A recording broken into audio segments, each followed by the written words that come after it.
Hello, everybody, and welcome to another episode of And Now You Know with Bette and Julz. I'm Bette. And I'm Julz. And today we're going to be talking about all the joys of motherhood and all the crap that no one tells you. Yep. This one is called the Motherload. So let's get started. For all my years of motherhood, and my eldest son is 39, on this journey with other women, we've always been like, why don't women talk about this? Yeah. We keep it a secret. Yeah. I don't know why. Maybe because you want to laugh when the other person discovers how challenging it really is. Well, there are some people that I absolutely want to laugh at because they've been sitting up on a high horse and they're like, oh, we're going to have this baby and we're going to just integrate him or her into our lives. Nothing's going to change. I have heard that before, and I'll just sit there shaking my head thinking, if only you knew what's coming. Oh, my Lord. Because let me tell you, there is nothing you can do. You can read all the books. Yep. You can get all the advice. There is nothing you can do in preparation of how much your life will actually change. Oh, my God. I had no idea. Now, we can talk about all the funny things that happen, all the stories and whatever, but to be honest, I hear more and more all of the tragedies and the super sad things that happen that nobody talks about. Right. I mean, I don't know if I want to sit here and talk about those kinds of things. Now, I did have my middle son was born with brain damage from a birth defect. Well, that's something right there. Sad. Absolutely. You had a really serious tragedy. I had a really serious I guess I wouldn't call it a tragedy because I'm still alive. But when I had my second child, I had a very serious situation that happened, and I actually hemorrhaged and had to have all sorts of intervention. Almost died, and had to have blood transfusion, and all sorts of other fun things happened. And the crazy part is that I was not a high risk pregnancy. My doctor, there was no reason to believe at all, which is why my doctor was so shocked. Yeah. And she said that to me after the fact. She said, I had no idea that we were going to come across this. And she said, I was really worried there for a moment. And I remember at least for the first year of my second child's life, I remember I couldn't even talk about it because I would get so emotional. Terrifying. Yeah, because it was so scary. And this is after the fact. I know that I'm okay now at that point, but it was still so scary. It's such a close call. It is. And you're sitting there thinking about your baby, number one, being without a mom. Right. How close that came into your husband, having your first child and now this newborn. It's so sad to see a man put in that situation. And he felt the same way. He remembered, and he had said to me that, like, a day that's supposed to be kind of one of the most happiest, joyful moments. At that moment, he was thinking about he may have become a widow that day. Could have, widower. They did an whatever, episode, whatever. And I can't remember. It was like on ER or one of those doctor soap opera shows at night that everybody watches, and it was based on a true story of a woman who went in happy. The day was here. She had the baby, and it was exactly your situation. Yeah. She had the baby, and she all of a sudden just looked at her husband and she said, "I'm not feeling right." Yeah, and then just.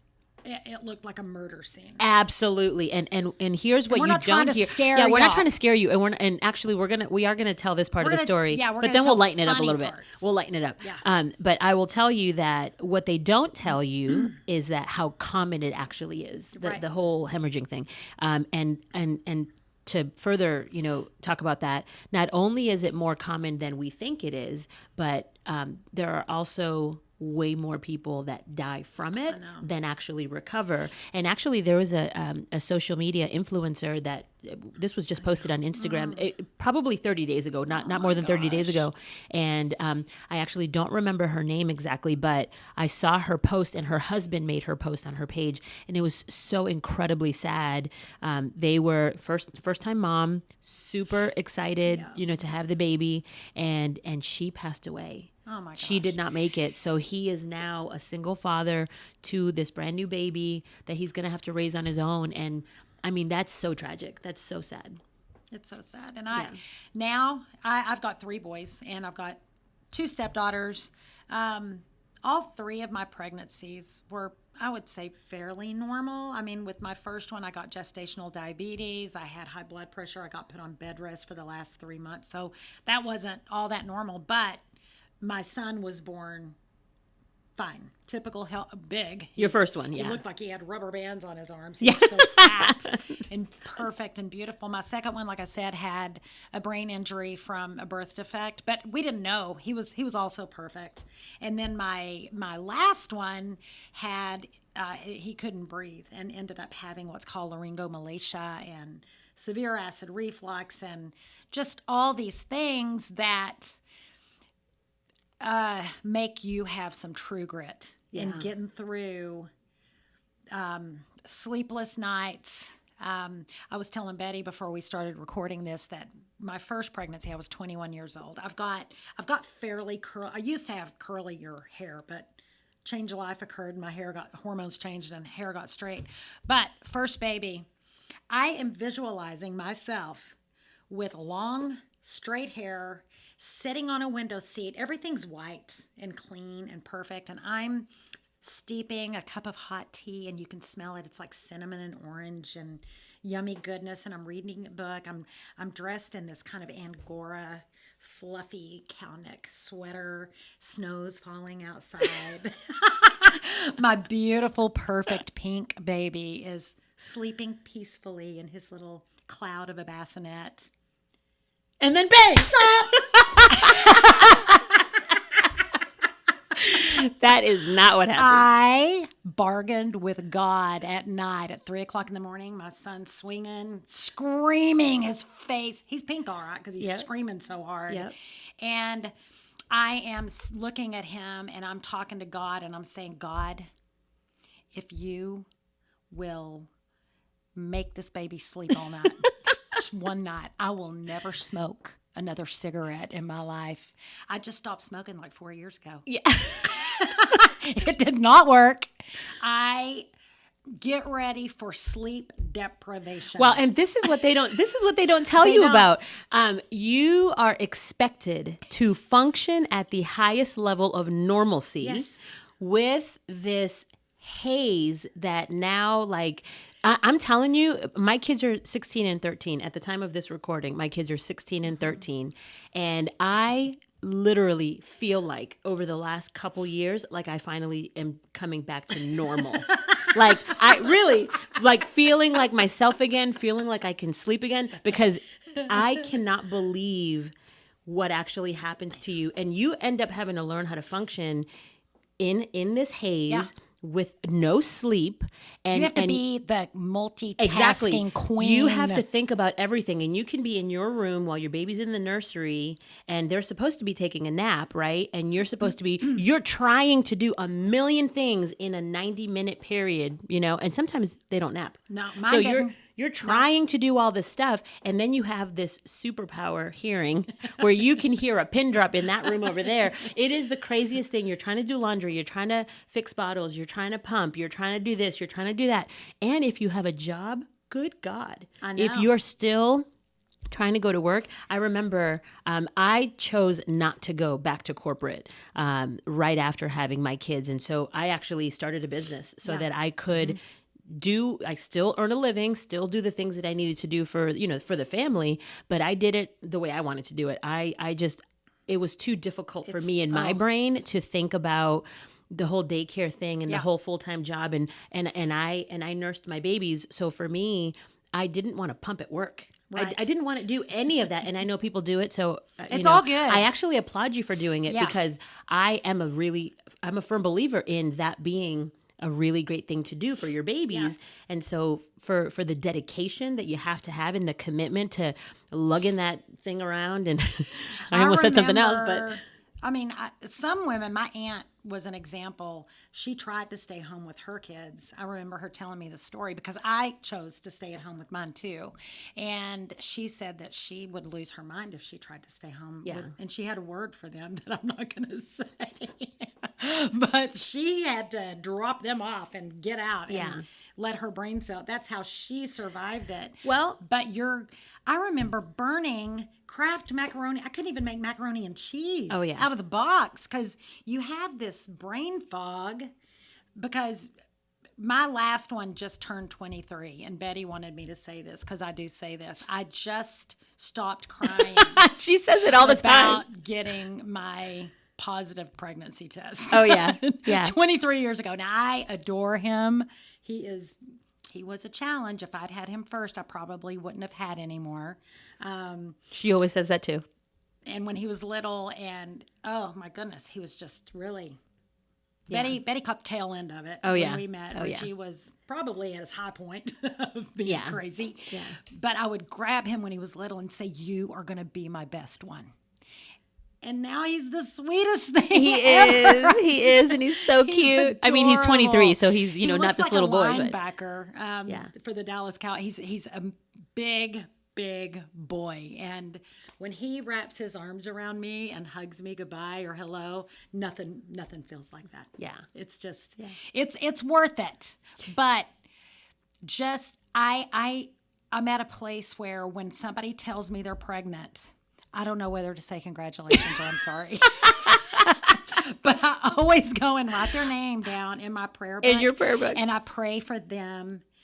Because people act like it's just this, oh, it's pink and baby blue and I want 10 toes. What do you want, a boy or a girl? I just want 10 toes and 10 fingers.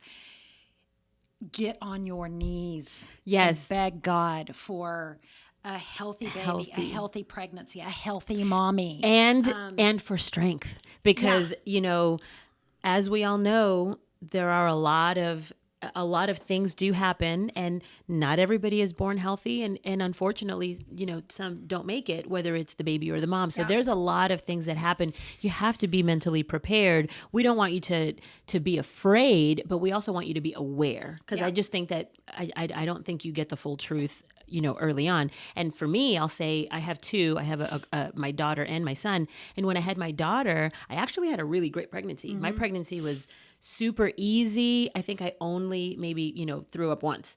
But I had a really great pregnancy. I really didn't gain a ton. It was actually pretty great. Yeah. Now, having her was a different story. All sorts of complications. I had this whole plan to have a natural childbirth with no epidural and this most kind of like your picture. Don't do it. Yeah. Anyway, it didn't happen. It didn't happen. I ended up having to have emergency C-section after pushing for 2 hours in labor for like 20 hours. It was the craziest thing ever. But even still, when she did come home, she was a healthy baby. Everything was, as good as it can get. Yeah. And it's still really hard. Yeah, it's still like really hard. When you have a C-section, I had 3 C-sections. I was in labor for 29 hours for my first one, dilated to a 2, regressed, went back to a 1, and then he started having some distress. So they rushed me in, and I'm to the point where I'm like, I don't want any medication. Just cut my stomach open and get him out. Get it over with. I want it out. They didn't do that, but we just don't talk about it. Yeah, we don't talk about it. And then it's really weird because God does something to our brains and we forget about it. Oh yeah, it. that baby brain is real. Yeah. That's a real thing. I remember for years, it's like I lost my thought.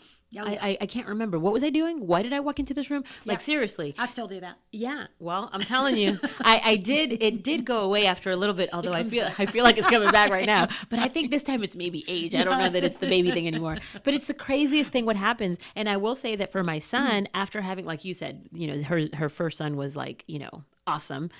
My second pregnancy, I was sick the whole time. Oh my God, me too. I had the opposite. So the first time I was totally fine. The second time, it was a boy. Yeah. Totally sick every day. It wasn't just the first trimester thing. Oh, no. It was every day the whole time. Me too. I threw up the day. Yes. I went to the hospital to have him. Yep. And then. Yes, I was green. Oh my gosh. But then I could go home and eat a jar of olives. Oh God. No, my thing, okay, I didn't have any weird kind of craving things. Yeah. My thing was I would eat a ton of strawberries and I ate a ton of pizza. And both my kids love strawberries and pizza. That was a thing for them. But It's funny. But for my son, not only was it like a horrible pregnancy and I threw up all the time, aside from that, he cried all the time. All the time. All the time. Yeah. Now I thank God because And now we're laughing, so it is okay. yes, you can You're laugh gonna about make it later. good, and it's going to Yes. give you so much character. Yes, I swear I built my patience. I never thought I was a patient person, but when I was a mom, I became such a patient person. And I loved my babies, Oh my God, they're so loved my cute. babies. And so I was able, but you know what though? Here's the sad part is that I can understand how I can't quit laughing. No, I know. I can understand. I'm going to say something sad right now, so don't Okay, laugh. okay. I can understand though.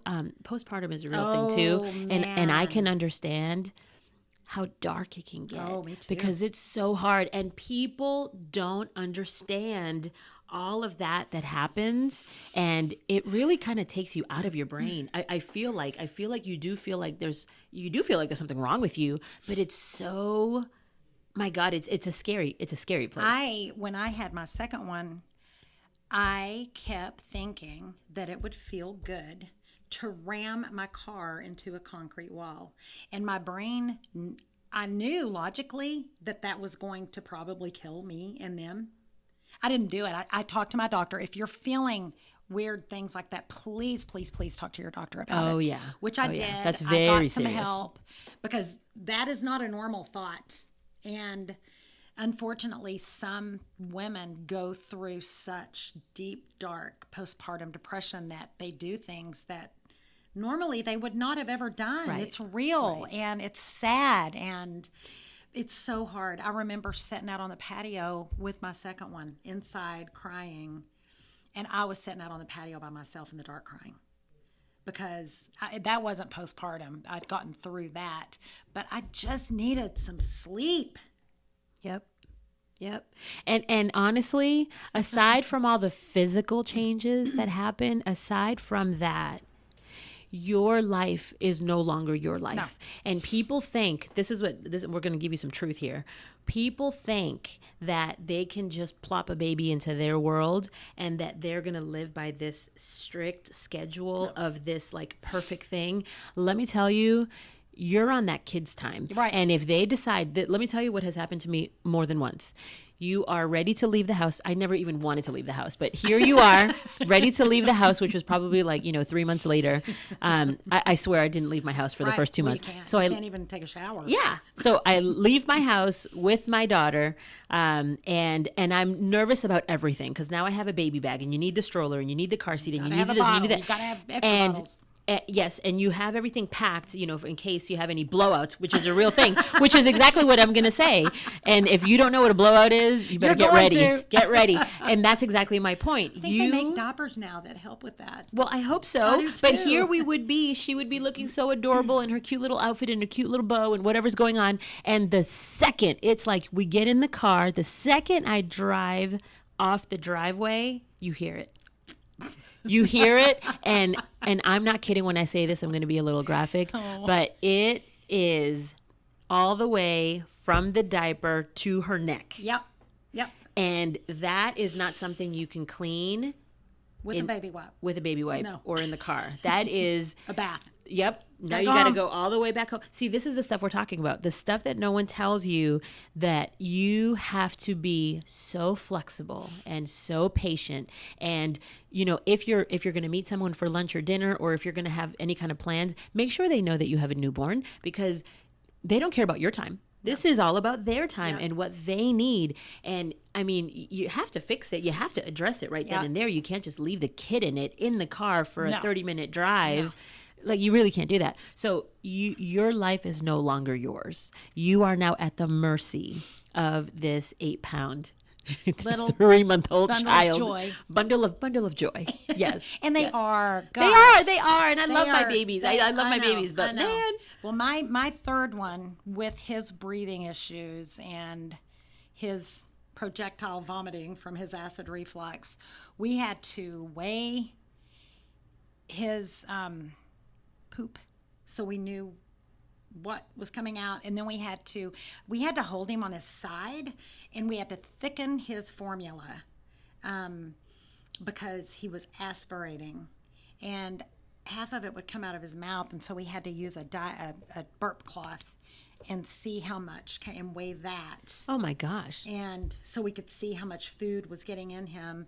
By the time he was 2 and I took him to his ENT, she stuck her hand out and she said, "I want to congratulate you." And I said, "Why?" And she said, "Well, I have seen 2 babies come through my practice that have been as severe, 2 severe cases.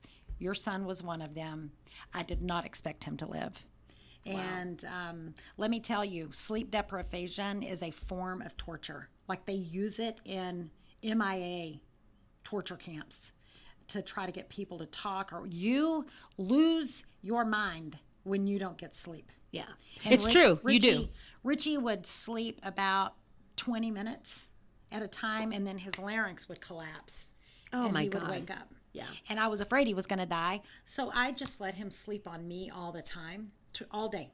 I had him attached to me all day, because if he was going to die, he was going to die in my arms, and that Jesus was going to take him. Yeah. But he wasn't going to die because I was not paying attention to what was going on. Right. And you would die for them. It's crazy. You're so exhausted, but you would die for them. Yep. And here's the thing. Even if your child doesn't have any breathing issues, right. even if there are no issues at all, like mine were perfectly healthy. Yeah. And I was still, my head was halfway in the bassinet because I'm thinking, I don't want them to stop breathing. Right. So I'm just staring constantly at them going in there and looking at their chest, making sure it's still moving. I mean, it's the craziest thing. You become so obsessed with, you want to care for them, and you want to make sure that they're good. You want to make sure that they're, always alive, hungry and comfortable and warm. And always fed. Oh my God. I'm sorry. Always fed. That's what I meant to say. But it's just. And they are always hungry, by the way. And there's really nothing else you can think about. That is all.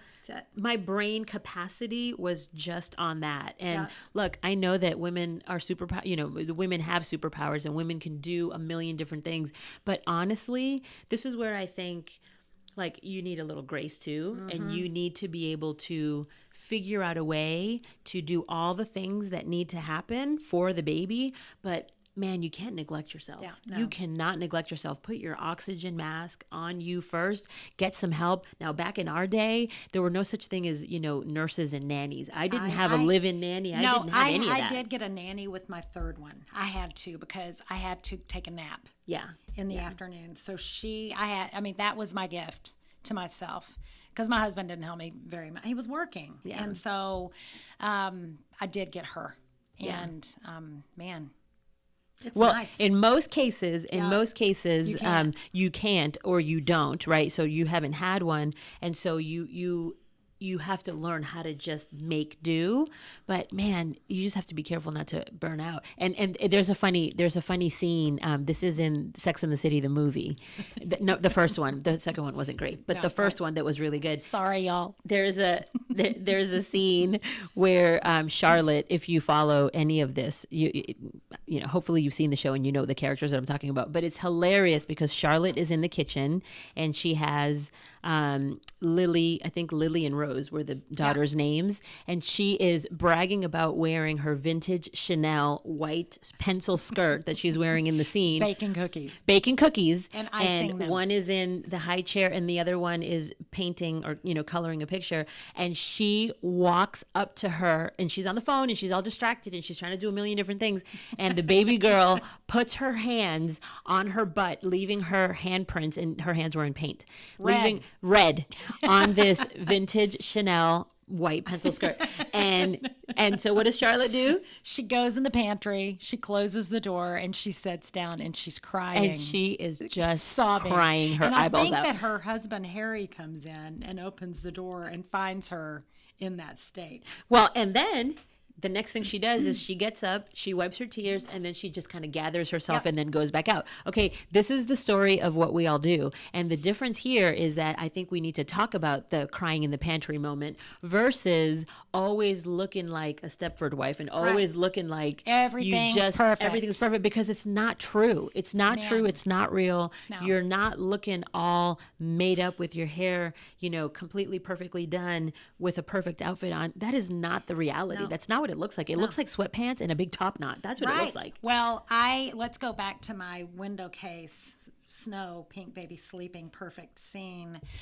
The truth of what I looked like after he got here was my hair was very curly. I couldn't fix it, so I washed it, and it just was huge. And actually, I didn't even get to wash it. I was lucky if I got to take a shower by 5 o'clock. We didn't have those little vibrating bouncy seats then. Yeah. But I learned that Zach was quiet. I put him in his car seat on the washing machine. That was the hack back in the day. Yeah. My clothes were always clean because I just set Zach on the washing machine. I could cook. I could do everything as long as I was doing a load of laundry. Yep. It was crazy. Yep. There was another scene in that movie, I think, and I think that who Kim Cattrall, the blonde, Samantha. And she was taking care of the redhead Miranda's baby, Brady. And they had the vibrating bouncy seat, but it broke while Samantha was taking care of him, and she had just gone to the store. Oh! You remember that? She had just gone to the store and bought herself an adult toy. And so when Miranda got home, it was in the bouncy seat with him. And she was like, that better be clean. Yeah. But he was like,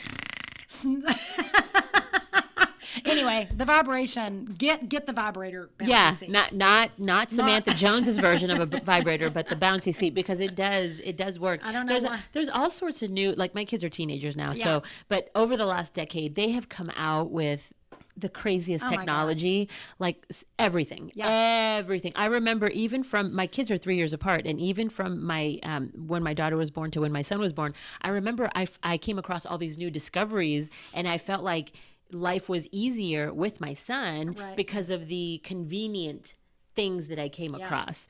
The new mom gear, right? So and now it's like 10, 12 years later. So it is. I don't want really to have amazing. another one though to buy the new gear. Yeah, no, thank you.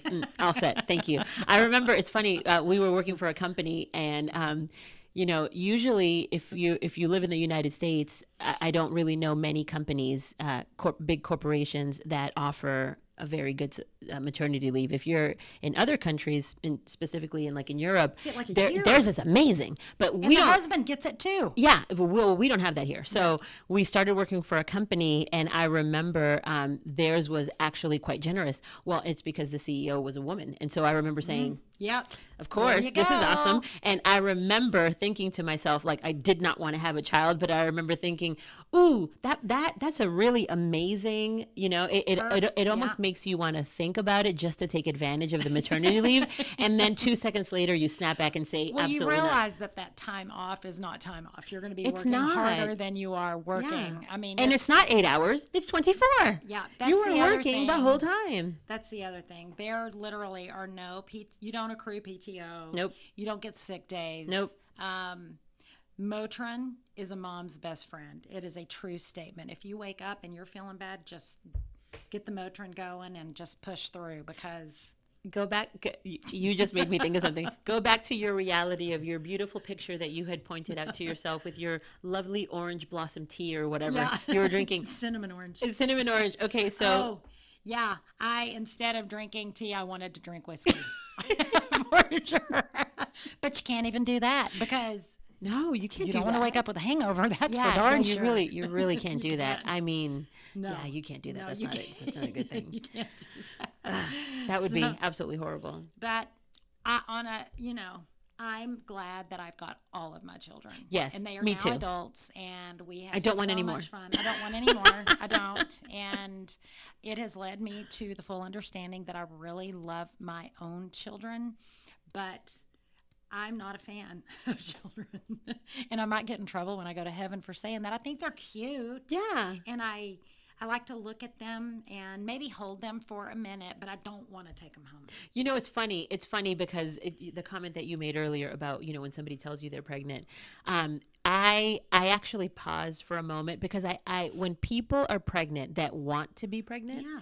I'm happy for them. Right. I am happy for them because I know that, you know, my kids are, you know, my kids are awesome. And so for me, you know, I want them to have that excitement and experience Right. too. But at the same time, I pause because I think to myself, they have no idea what's coming. They don't. They My have grandma, no idea what's coming. I was telling Betty again earlier. We were talking about all the funny things, and that's why we decided to talk about this because women don't talk about it. We just don't.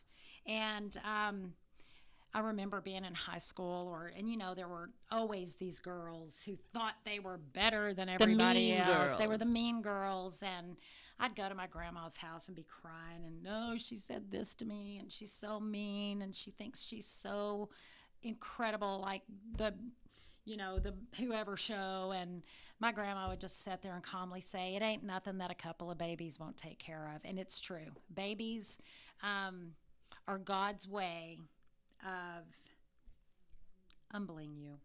They really are. They are these little tiny humans that rule your world. They do. And they demand that you use a shovel and carve out the seat in this world for them to. That's my visual now. Like a baby coming into the world is like you are building their seat to sit in this world, and it's big, and nobody can do it but you. Yep. And that's why I think when people die, it's such a big loss. I mean, there's such a hole because that seat was carved out in this world just for them, and it's worth it.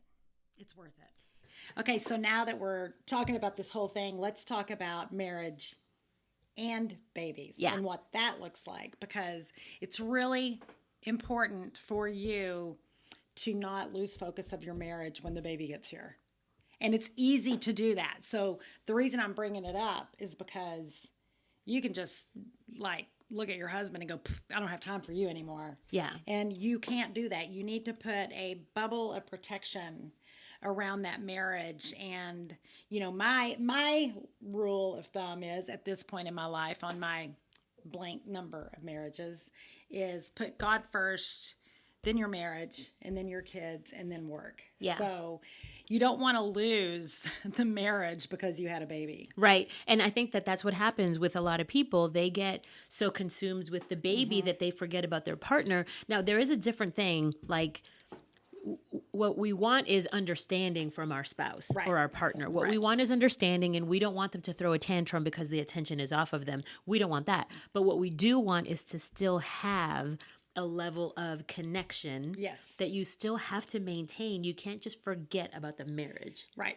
But sometimes you didn't have a connection to begin with, and you had a baby with someone that you probably shouldn't have. So you've got to be realistic about it. Jay and I didn't obviously have our children together, but Richie, my youngest, was not even in the double digits yet, and he was like getting a bundle package of 5 kids all in one kid, and he threw a lot of challenges our way. And fortunately, Jay, with one of his daughters, had gone through some similar behavior patterns that Richie had, and so he was used to it. I mean, honestly, guys, if you take your time to find your person, it's a big, huge difference, and it's automatically in a bubble of protection. Yeah. But throwing a baby into a bad marriage is not going to make a bad marriage That's good. that's exactly It's going to make what I was it going to worse. say. Yep. Now, a baby in a good marriage is going to make that marriage solid, and you're going to want to have some more babies, and everybody's going to be deeply involved in the care of that child, and it won't be completely on the mother's shoulders or the dad's shoulders. I don't want to exclude men because I know Jay is an exceptional father. Yeah. And I know that he was an exceptional father to both of his girls. I mean, you don't change. Yeah. that. And, you know, you bring up a really, really good point because we talk about how whoever you choose as your partner is the single most important decision of your life. This is the reason why. Yeah. It's because when you're going to throw a baby into the mix, you have to know that that person is going to be in it with you the whole way. Because it's hard. It's hard. Having a baby is hard. Not only having the baby is hard, every single stage presents new challenges. And if you already are in your relationship on thin ice or like literally, hanging on a thread, you know what I mean? It's just not, I mean, a lot of people do it. I know they do, but sometimes people throw a baby into the mix to save the relationship.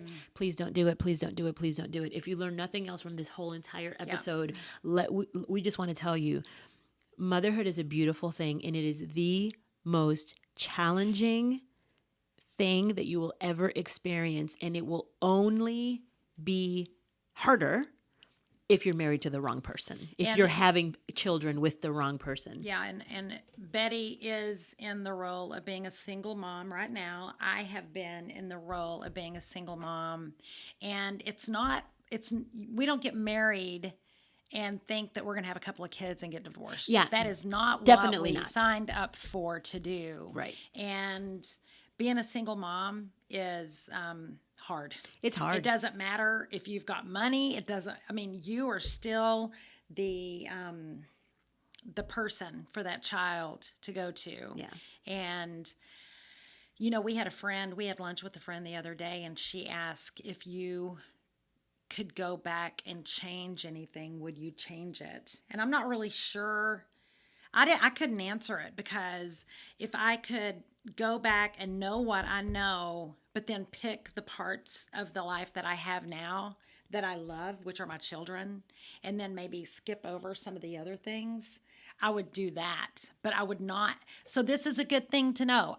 After everything that I've been through, I would not give up my children, and I would not give up the way that they are and the things that we've gone through. I would change what I put them through. Yeah. And I would change them having to endure a single family home, because it does make a difference in their lives. I agree. I never wanted my kids to have two different households. Right. I never wanted my kids to experience divorce. I didn't experience divorce. My parents are still married today. Now, I'm not going to say that it was a happy home all the time. It wasn't. But at the same time, I never knew what divorce was like. I was not splitting my time and my holidays and doing all that. I never wanted that for my kids. Yeah. If I had to answer that question, it's a hard thing to say, because I would want my kids, and I would want who they are, their sense of humor. They're so cute, and I can see myself in them and their dad in them. And so, they're cute kids, you know. So of course I would want that part of it, but there's so much that I would not want for them as a result of how this worked out. I wouldn't want that for them. I wouldn't choose that for them. You would not. I wouldn't.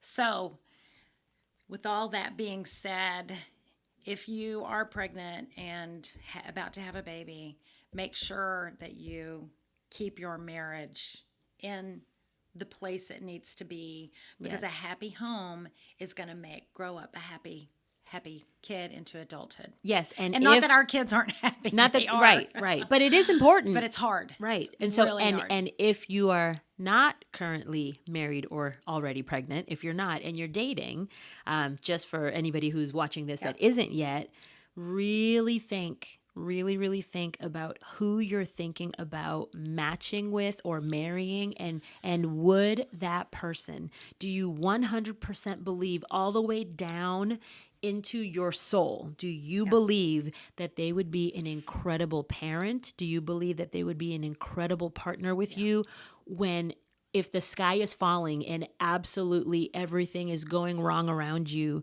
Do you believe that they would still be standing next to you? Right. If the answer is no to that, just get out now. Get out. Get out now.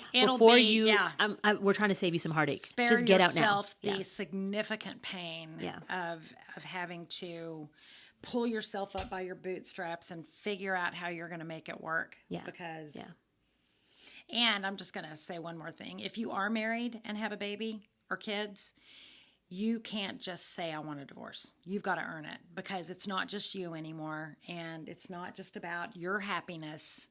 There's got to be something going on that makes it that you've earned your divorce, because you've got to think about your kids too. Yeah, you can't, there's no such thing as, I mean, people still do it. I don't recommend it. You cannot just be selfish and say, "Oh, I've just decided to explore a new life because I feel like it." Right. No. Like, you can't do that anymore. No, You gave that up the moment that you decided to get married and commit to having a child. So I know people do it, but that really, really infuriates me when people just wake up one day and decide that they just decided not to be a parent anymore, or be married. I was accused of that in my last divorce, that I just woke up one morning and said that I was tired of being married, and that was not the truth.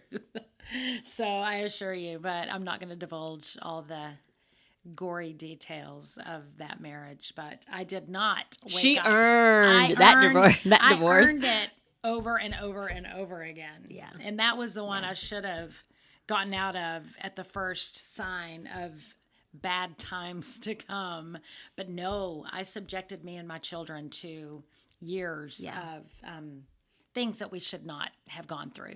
So I'm not encouraging you to stay in that either, but make a decision. And I knew, but I still had a baby with him, and I wouldn't change it because I adore my son. So anyway, I think that's a wrap. That's a wrap. That's a wrap. We thank you so much for spending a part of your day with us. We are loving doing this, and we would love your feedback. We would love your comments, any questions, any specific topics that you would like for us to talk about. You can post them down below in the comment section, or you can send us an email at hello@bettyandjulz.com, BETTE and JULZ. And until the next time, thank you for spending your time with us, and we will see you on the next episode. Bye. Bye.